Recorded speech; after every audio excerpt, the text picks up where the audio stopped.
என்னுடைய உறவை தேடுங்கள். என்னுடைய உறவை தேடும் அனைவருக்கும் நான் புதுமைகளை அள்ளி வழங்குகிறேன்.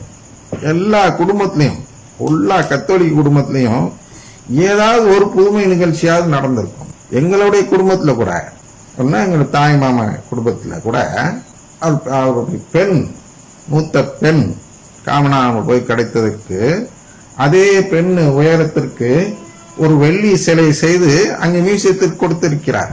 இது போன்ற எல்லா குடும்பத்திலும் ஏதோ ஒன்று நடந்து ஏதாவது ஒண்ணு கொண்டு போய் அந்த வேளாங்கண்ணி மியூசியத்தில் வச்சிருப்பாங்க. அந்த அளவுக்கு மாதா சொல்றாங்க. என்ன சொல்றாங்க? நீ என்ன சில்லற விஷயம் கேட்டாலும் பரவாயில்ல, நான் செஞ்சு தரேன், தயவு செய்து என்னுடைய உறவை முறித்து கொண்டு போகாதே. அங்கே உறவு கிடைக்காது, புதுமைகள் கிடைக்கும், அடையாளங்கள் கிடைக்கும், அருங்கொடைகள் கிடைக்கும், மதிப்பு மரியாதை கிடைக்கும். ஆனால் என்ன கிடைக்காது? இயேசுடைய உறவு கிடைக்காது, என்னுடைய உறவு, மாதாவுடைய உறவு கிடைக்காது என்று மாதா சொல்கிறார்கள். இதுதான் அவர்கள் கொடுக்கும் இந்த செய்தி. ஏறக்குறை இதுதான் லூர்து நகரிலும் மாதா உலக அளவில் கொடுக்கக்கூடிய செய்தி. அவர்கள் அன்றே ஆரம்பித்து விட்டார்கள். ஒரு 100 ஆண்டுகளுக்கு முன்பாகவே, ஐயா யாரும் பயப்படாதீங்க, நான் புதுமை செய்கிறேன். லூர்து நகர் தீர்த்தத்தை வைத்து எந்த வீட்டுல எல்லாம் பண்றீங்களோ அங்கெல்லாம் புதுமை நடக்கும். அதனால இந்த ஊற்றை எடுத்துக்கொண்டு போ. அண்ணன் பாடிப்பட்டி ஊத்து வந்துக்கும் லூர்து நகருக்கும் என்ன வித்தியாசம்? இதுதான் வித்தியாசம். அந்த ஊற்று, அந்த தீர்த்தம் மக்களை கத்தோலிக்கராக வைத்திருக்கிறது. மாதாவின் உறவை பெறும் நிலையில் மக்களை காப்பாற்றிக் கொண்டிருக்கிறது. இந்த தீர்த்தம் மக்கள் உறவை முறித்து கொண்டு வெளியேறுவதற்கு உதவி செய்யக்கூடிய அந்த ஊற்றாக இருக்கிறது. அதனால்தான் இதை ஆயர்கள் அனுமதிக்க கூடாது என்று சொல்கிறேன். அந்த தண்ணி புனிதமானதோ இல்லையோ, ஹோலி வாட்டரா இல்லையாங்கிறது அடுத்த பிரச்சனை. அந்த தண்ணி என்ன விளைவு கனி தருகிறது? கடவுளின் குடும்பத்தில் நபர்களை சேர்க்கிறதா? இல்லை, உறவை முறித்து கொண்டு அறுவடை இயக்கத்தில் சேர்ப்பதற்கு தான் அந்த தண்ணீர் பயன்பட்டு கொண்டு. ஒருவேளை நாளை அந்த சபை மாறி, அந்த ஆன்மீக சபை என்று சொல்கிறோம் அல்லவா, ரிலிஜியஸ், இது அந்த சபை மனம் மாறி மீண்டும் திருச்சபைக்கு, அதாவது மாதா பக்தியை வளர்க்க, அருங்குடை பக்தியை வளர்க்காமல் மாதா பக்தியை வளர்க்க பாடுபட்டு இந்த ஊற்றின் பொருளை மாற்றிவிடுமே. ஆனால் அப்பொழுது வேண்டுமானால் அங்கே அந்த ஆயர்கள் அதை அனுமதிக்கலாம். ஏனென்றால் அந்த செயல் அது புனிதமானதோ இல்லையோ அந்த ஊற்று, ஆனால் அது திருச்சபை வளர்ப்பதற்கு பயன்படும் என்றால் அதை ஆயர்கள் அனுமதிக்கலாம். இப்பொழுது திருச்சபையை நாசம் பண்ணதான் பயன்படுகிறது. கூட்டம் சேர்கிறது, ஆனால் சேர்பவர்கள், அங்கே சேரக்கூடியவர்கள் அனைவரும் திருச்சபையை சேர்ந்தவர்களா என்றால் இல்லை. அதான் நற்கண்ணை நம்பக்கூடியவர்களா என்றால் இல்லை. அடையாளங்களை நம்பி வரக்கூடியவர்கள். அந்த பக்கம் நம்ம இழுத்து செல்லக்கூடாது. ஏனென்றால் அங்கே நடத்துகிறவர்களே அடையாளங்களை காட்டி மக்களை திசை திருப்பி அருங்குடை இயக்கத்தில் சேர வைப்பவர்கள் தான் அந்த பங்கையை நடத்துகிறார்கள். எனவே அவர்களுக்கு அந்த அனுமதி வழங்கப்படக்கூடாது. வேளாங்கண்ணியில் தொடக்கத்தில் பிரான்சிஸ்கன் குருக்கள் தான் அந்த பங்கை வைத்திருந்தார்கள். மாதா காட்சி கொடுத்த போது அங்கே குருக்களாக இருந்தவர்கள் பிரான்சிஸ்கன் சபை என்று சொல்லக்கூடிய இந்த கப்புச்சின் சபைகள் சேர்ந்தவர்கள் இருக்கிறார்கள் அல்லவா, நம்முடைய ஆன்ம இயக்குனர் போன்றவர்கள். அந்த ஆன்ம இயக்குனர் இருக்கும் சபை நம்முடைய சபை என்று சொல்ல வேண்டும். அந்த பிரான்சிஸ்கன் குருக்களிடம் இருந்து இப்பொழுது மறைமாவட்ட குருக்களிடம் மாற்றப்பட்டு இருக்கிறது. ஒருவேளை பிரான்சிஸ்கன் குருக்களிடம் இருந்தால் என்ன நடந்திருக்கலாம் என்று இப்பொழுது நான் சிந்தித்து பார்க்கிறேன். அமலாசிரம் என்று திருச்சியில் ஒரு பிரான்சிஸ்கன் திருத்தலம் இருக்கிறது. அமலனை திருவிழா கூட அங்கே கொண்டாடப்பட வேண்டும். அது இப்பொழுது அந்தோனியார் கோயில் என்று அழைக்கப்படுகிறது. இருந்தாலும் இவர்கள் என்ன செய்கிறார்கள் என்றால், இதில் அநேகமாக பெரும்பான்மையான நேரங்களில் அங்கே அருங்குடை கூட்டம் தான் நடக்கும். அன்று கூட போனோம். அமலன்னை திருவிழாவின் பொழுது அமலன்னை ஆசிரமாக இருக்கிறது. எனவே அங்கே நல்ல சிறப்பாக இருக்கும் என்று அந்த 12 மணியிலிருந்து 1 மணி நேரத்தில் அங்கே போகலாம் என்று போனால் திருப்பலியில் இந்த பெந்தகோஸ்து கூட்டம் நடக்கிறது. அதுதான் இங்கே செய்திருப்பார்கள். எங்கே செய்திருப்பார்கள்? வேளாங்கண்ணியில். அவர்களிடம் அதை கொடுத்திருந்தால் இவர்கள் அதை செய்திருப்பார்கள் என்பதால் தான் மாதா என்ன செஞ்சுட்டாங்க, எப்ப பிரான்சிஸ்கன்லாம் நீங்க இப்ப போயிருங்கப்பா, இதை தூக்கி இதுல கொடுத்துருங்க, மறைமாவட்ட நிர்வாகத்தை கொடுத்துருங்க அப்படின்னு மாதா அனுப்பிவிட்டார்கள். இதான் உண்மை. அவர்கள் மட்டும் பிரான்சிஸ்கன் இப்பொழுது இங்க இருந்திருந்தால் இதை அறுவடை இயக்க மையமாக மாற்றி இருப்பார்கள். சொல்லியிருக்கிறேன் அல்லவா. அதே அமலாசனத்தில் தான் தஞ்சையிலிருந்து 4 நபர்கள் போகிறார்கள் தேவ அழைத்தலின் பேரில். அந்த இதுல சேரத்துக்கு நம்முடைய சபையிலிருந்து அனுப்பி வைக்கிறோம். அவங்க அன்னைக்கு தான் சேர்றாங்க. மத்தியானம் சாப்பாடு. அதுக்கு முன்னாடி அவர்களுக்கு ஒரே முதல் பயிற்சி என்ன தெரியுமா? சேர்ந்த உடனே இன்டர்வியூ மாதிரி அவர்கள் தேர்ந்தெடுப்பதற்கு எல்லாம் பிரைஸ் லார்ட் சொல்லு, எல்லாம் அலேலியா சொல்லு, எல்லாம் அந்த இது பாட்டு இந்த பாடுன்னு வற்புறுத்துறா. இந்த 4 பேரும் போய் சொல்றான், இல்ல இல்ல நாங்க எல்லாம் செய்ய மாட்டோம். இல்லப்பா இதெல்லாம் ஒண்ணு தப்பு இல்லை, செய் நீ செய்யலன்னா ஒண்ணு இருக்க முடியாது அப்படின்னு அந்த ஃபாதரு அது முதல் நாளே சொல்லிட்டோம். அது மேல நாங்க செய்ய மாட்டோம், இல்ல இல்ல அதெல்லாம் செய்ய மாட்டோம்னு ஒரு ஃபாதர் சொல்லி வர வச்சுட்டாரு. ஆனா நடத்தினது வேற ஃபாதர், கட்டாயப்படுத்துறார். உடனே இவர்கள் மதிய உணவு கூட சாப்பிடாமல் வெளியேறி ஓடியாந்து விட்டார்கள். அதுபோன்று ஒரு குருக்களை உருவாக்கி கொண்டு இருக்கிறார்கள். என்ன அருங்கொடை குருக்கள் கூட்டத்தை உருவாக்கி கொண்டிருப்பவர்கள் தான் இன்று பிரான்சிஸ்கன் சபையினராக இருக்கிறார்கள். பிரான்சிஸ்கன் சபையினருக்கும் அருங்கொடை இயக்கத்திற்கும் பொருந்தக்கூடாது என்றால் இது ஏழை சபை. பிரான்சிஸ்கன் சபை என்றால் ஏழ்மையின் ஆன்மீகத்தை பெற்றது. ஏழ்மை வாழ்வின் மூலமாக நாம் கடவுளின் உறவை பெற முடியும் என்ற நம்பிக்கை உடையவர்கள் தான் பிரான்சிஸ்கன் சபையினர். ஏழ்மை என்பது வளமைக்கு நேர் எதிரானது. ஆனால் இவர்கள் தான் இன்று என்ன செய்கிறார்கள்? வளமையை தேடி ஓடிக்கொண்டிருக்கிறார்கள். அவர்களெல்லாம் பிரான்சிஸ்கனே இல்லை, பாதி பேர் அப்படின்னு வச்சுங்க. மற்ற இதுலாம் வெகு சிலர் தான் சிலுவை நற்செய்தியை நம்பக்கூடியவர்களாக இருப்பார்கள். ஆனால் நம்முடைய பிரான்சிஸ்கன் சபையில் மட்டும் 50%, பாதிக்கு பாதி சிலுவை நற்செய்தி நம்புகிறவர்கள் இருக்கிறார்கள், பாதிக்கு பாதி வளமை நற்செய்தியை நம்பக்கூடிய அந்த அருங்கொடை இயக்க குருக்கள் இருக்கிறார்கள். எனவே அங்கேயும் ஜாதி போட்டி இருக்கிறது.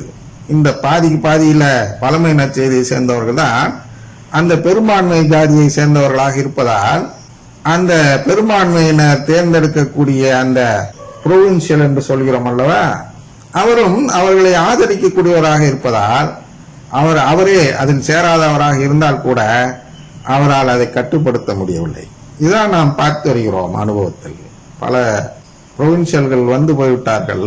புரோவின்சியல் எல்லாம் அருமையாக இருக்கிறார்கள். அருமையான பிரான்சிஸ்கனாக இருக்கும் பொழுது அந்த குருக்களில் பெரும்பான்மையினர் இந்த வளமை நற்செய்தியை நம்பக்கூடிய குருக்களாக இருக்கிறார்கள் என்று நாம் தவித்துக் கொண்டிருக்கிறோம்.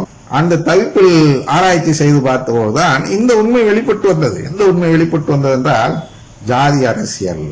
புரோவின்சியலை தேர்ந்தெடுக்கும் பொழுது அவர்கள் தங்களுடைய ஜாதிக்காரர்கள் தான் போட வேண்டும் என்று முடிவெடுத்து செயல்படுவதால் ஒவ்வொரு புரோவின்சியலும் என்ன செய்கிறார்கள் என்றால் ஒவ்வொருவரும் புரோவின்சியல் ஆகக்கூடிய ஒவ்வொருவரும் அந்த புரோவின்சியல் ஆகக்கூடிய வாய்ப்பு இருக்கக்கூடிய ஒவ்வொருவரும் என்ன செய்கிறார்கள் என்றால் இந்த ஜாதிக்காரர்களை பகைத்துக் கொள்ளக்கூடாது என்று அவர்களிடம் சாஃப்ட் கார்னர் என்று சொல்கிறோம் அல்லவா, அவர்களிடம் ஒரு கனிவோடு நடந்து கொள்வது போன்ற ஒரு நிலையை காட்டுவதால் அவர்கள் இது போன்று தவறு செய்வதை இவர்களால் கண்டிக்க முடியவில்லை.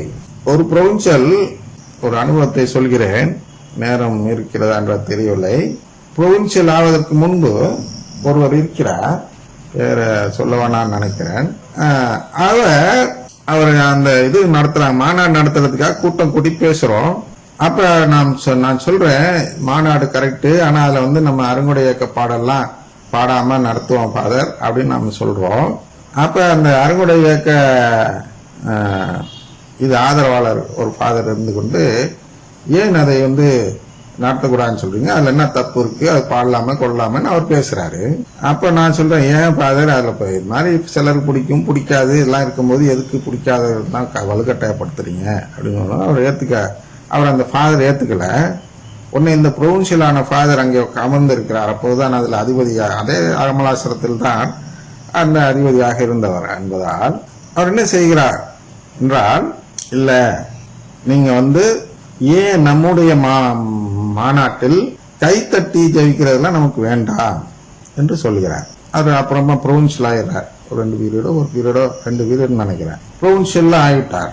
ஆனால் புரோவின்சியல் ஆவதற்கு முன்பாக அவருடைய மனநிலையை சொல்ல வருகிறேன். என்ன சொல்ல வருகிறேன் என்றால், அவருக்கு அருங்கொடை இயக்க பாடல் என்று சொல்லக்கூடிய அந்த இது கூட இல்லை. அந்த அளவுக்கு ஒரு சுத்தமான பிரான்சிஸ்கனாக இருக்கிறார். கைத்தட்டி பாடுவது என்று அதை பார்க்கிறார். அது அவர் அந்த அளவுக்கு அது ஒரு பொருட்படுத்த கூட இல்லை. இப்படி பாதி ஃபாதர்ஸ் இருக்கிறாங்க நம்முடைய பிரான்சிஸ்கன் சபையில். இன்னொரு பாதியில இப்படி கட்டாயப்படுத்தி நீ இப்படி பாடினாதான் உன்னை இதுல நான் தேர்ந்தெடுப்பேன், இளங்குரு மடத்தில் உன்னை நான் சேர்த்துக் கொள்வேன் என்று கட்டாயப்படுத்தி பாட வைக்கும் குழுக்களும் அங்கே இருக்கிறார்கள். அதனால என்ன செய்து விட்டார்கள், வேளாண் திருத்தலம் என்பது பிரான்சிஸ்கன் திருத்தலமாக இருக்க வேண்டிய அந்த திருத்தலம் இன்றும் போனீர்கள் என்றால் இந்த திருவிழாவுக்கு முன்பு உள்ள திருவிழா வரை நாம் பார்க்கும்பொழுது எதை பார்க்கிறோம்? அசிசியாருடைய அந்த சப்பரமும் அதில் இருக்கும். ஏனென்றால் அசிசியார் சபைதான் அதை உருவாக்கியது, இந்த திருத்தலத்தை. அதிலிருந்து பாரம்பரிய முறைப்படி அசிசியாருடைய சப்பரம் அதில் இருக்கும். அசிசியாருடைய சுரூபம் அங்கே இருந்தது, அதை அகற்றி விட்டார்கள். இதெல்லாம் அது இருந்ததற்கான அடையாளம் ரெக்கார்ட்ல இருக்கு. அதனால் அவர்களிடம் இருந்த அந்த பிரான்சிஸ்கன் சபையை மாதா புடுங்கி மறைமாவட்ட நிர்வாகத்திற்கு கொடுத்து விட்டார். ஏன் இதை சொல்கிறேன் என்றால், மீண்டும் மீண்டும் இந்த வேளாங்கண்ணி திருத்தலத்தில் நிறுத்தாமல் நீங்கள் அருங்குடை இயக்க ஜபங்களையும் அந்த வழிபாட்டு முறைகளும் அந்த பக்தி முயற்சிகளையும் நீங்கள் அங்கே செய்ய பார்த்தீர்கள் என்றால் உங்களிடம் இருந்து மாதா பறித்து விடுவார்கள். நான் பறிக்க மாட்டேன். மாதா பறித்து, ஐயா பிரான்சிஸ்கனிடம் இருந்து பறித்து உன்னிடம் கொடுத்தேன், இப்பொழுது நீயும் அந்த அருங்குடை இயக்கத்தை நீங்கள் வளர்ப்பீர்கள் என்றால், அதாவது கடவுளின் குடும்பத்தில் சேர்வதற்கு எதிரான ஒரு திருத்தலமாக இதை மாற்றுவீர்கள் என்றால் உங்களிடமிருந்து புடுங்கி இதை தனி வட்டமாக மாற்றி, அதாவது மறைமாட்டத்துக்கு வெளியில் கொண்டு வந்து டெல்லியில் இருக்கக்கூடிய அந்த கர்தினாலுடைய கண்ட்ரோலில் கொடுத்து இந்த உண்டியல் வசூல் அனைத்தும் ஏகத்திற்கும் இந்தியா முழுவதும் உள்ள நற்செய்தி அறிவிப்பு பணிக்காக செல்லும்படி நான் செய்து விடுவேன் என்று மாதா விரைவில் முடிவெடுத்து விடுவார்கள். எனவேதான் நான் சொல்கிறேன், நம்முடைய மறை மாவட்டத்தில் அது இருக்க வேண்டும் என்று உணர்வு அந்த ஆயருக்கும் அந்த மறை மாவட்ட குருக்களுக்கும் இருக்கும் என்றால் அவர்கள் உடனடியாக அங்கே அருங்குடை இயக்க வழிபாடு முறைகளை தடை செய்து வேளாங்கண்ணியை காப்பாற்ற வேண்டும். இதுதான் காடுலுப்பையிலிருந்து, அதாவது காடுலுப்பை இதே செயலை அங்கே செய்கிறது. என்ன செய்கிறது என்றால், அங்கே உள்ள மாதா பக்தியை அமெரிக்காவில் வளர்க்கிறது. மற்ற ஆசிய கண்டத்திலும் ஐரோப்பாவிலும் உள்ள மாதா பக்தியை லூர்து நகரம் வளர்க்கிறது, பாத்திமா மாதாவும் உட்பட. இந்தியாவில் வளர்க்கக்கூடிய ஒரு மாதாவாக காட்சி தந்த நிகழ்ச்சியாக இருப்பது வேளாங்கண்ணி. இந்த வேளாங்கண்ணியுடைய கத்தோலிக்க தன்மையை நாம் மாற்றி அறுவடை தன்மைக்கு மாற்றிவிடக்கூடாது. மாற்றிவிட்டீர்கள் என்றால் இந்த மறை மாவட்டத்திற்கு, அதாவது தஞ்சை மறை மாவட்டத்திற்கு வேளாங்கண்ணி இல்லை என்ற நிலை வந்துவிடும். நிச்சயமாக மாதாவால் அது செய்ய முடியும், என்னாலேயோ உங்களாலேயோ செய்ய முடியாது. ஆனால் மாதா நினைத்து விட்டால் அது நடந்துவிடும்.